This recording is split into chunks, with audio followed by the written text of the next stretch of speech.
നെയ്യാറ്റിൻകരയിൽ 48 പേർ കോൺഗ്രസിൽ നിന്നും ബി.ജെ.പിയിൽ ചേർന്നു. നെയ്യാറ്റിൻകര കാർഷിക സഹകരണ ബാങ്ക് ഡയറക്ടർ ചന്ദ്രൻ ഉൾപ്പെടെയുള്ളവരാണ് ബി.ജെ.പിയിൽ ചേർന്നത്. ബി.ജെ.പി സംസ്ഥാന കാര്യാലയത്തിൽ കേന്ദ്രമന്ത്രി രാജീവ് ചന്ദ്രശേഖറും ബി.ജെ.പി ജില്ലാ അധ്യക്ഷൻ വി രാജേഷും ചേർന്ന് ഷാൾ അണിയിച്ച് ഇവരെ സ്വീകരിച്ചു. കൂടുതൽ വിവരങ്ങളുമായി വിജിൻ വായാന്തോട് ചേരുന്നുണ്ട്. വിജിൻ, 48 പേരാണ് കോൺഗ്രസിൽ നിന്നും ഇന്ന് ബി.ജെ.പിയിലേക്ക് പോയിരിക്കുന്നത്. എന്തൊക്കെയാണ് മറ്റു വിവരങ്ങൾ? അനന്യ, ഈ പത്മജ വേണുഗോപാലിനും ഒപ്പം തന്നെ ഈ തിരുവനന്തപുരത്തെ തമ്പാനൂർ സതീഷ് ഉൾപ്പെടെയുള്ള നേതാക്കൾക്കും പുറമെ കൂടുതൽ പ്രവർത്തകർ ബി.ജെ.പിയിലേക്ക് ചേക്കേറുകയാണ് കോൺഗ്രസിൽ നിന്ന്.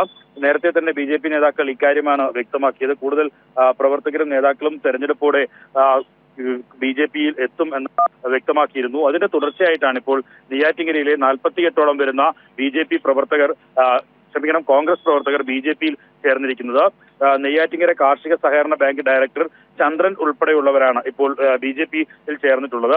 വൈകുന്നേരം 4 മണിയോട് കൂടിയാണ് ഇവർക്ക് ഈ ബി.ജെ.പി സംസ്ഥാന കാര്യാലയത്തിൽ കേന്ദ്രമന്ത്രി രാജീവ് ചന്ദ്രശേഖരും തിരുവനന്തപുരത്തെ സ്ഥാനാർത്ഥിയും ആയ രാജീവ് ചന്ദ്രശേഖരും ഒപ്പം തന്നെ ജില്ലാ പ്രസിഡന്റ് വി രാജേഷിന്റെയും ഒക്കെ നേതൃത്വത്തിൽ സ്വീകരണം നൽകിയത്. ഈ കോൺഗ്രസിൽ നിന്നുള്ള കടുത്ത അവഗണനയാണ് ഈ ബി.ജെ.പിയിൽ ചേരാനുള്ള കാരണം എന്നാണ് ഇപ്പോൾ ബി.ജെ.പിയിൽ ചേർന്ന പ്രവർത്തകരും വ്യക്തമാക്കുന്നത്. എന്തായാലും കോൺഗ്രസിന് വലിയ തിരിച്ചടി നൽകിക്കൊണ്ടാണ് തുടർച്ചയായി കേരളത്തിലും ഈ രീതിയിൽ ബി.ജെ.പിയിലേക്കുള്ള ഒരു ഒഴുക്ക് ഇപ്പോഴും നടന്നുകൊണ്ടിരിക്കുന്നത്. കൂടുതൽ നേതാക്കൾ ഈ ബി.ജെ.പിയിൽ ചേരാനായി ബി.ജെ.പി നേതൃത്വവുമായി ചർച്ച നടത്തുന്നു എന്നാണ് ബി.ജെ.പി നേതൃത്വം തന്നെ വ്യക്തമാക്കുന്നത്.